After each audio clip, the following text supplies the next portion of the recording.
खबर शामिल करेंगे कि जड़ांवाला का नवाही गांव 367 गाह बेकालू खान की चौक से गांव का मेन ट्रांसफार्मर जो है वो क्रैश कर गया। गांव की लाखों रुपए की अशिया जो है वो जलकर राख हो गई। गांव वालों का कहना है कि हमारे नुकसान का अजाला किया जाए।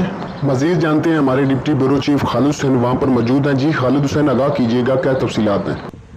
जी बिल्कुल, मैं इस वक्त मौजूद हूँ चौक नंबर 367 गाबे कालू खान की चौक में, जहाँ पर गांव का मेन ट्रांसफार्मर जो है वो शॉर्ट हो गया और आवाम का लाखों रुपए का जो नुकसान हो गया।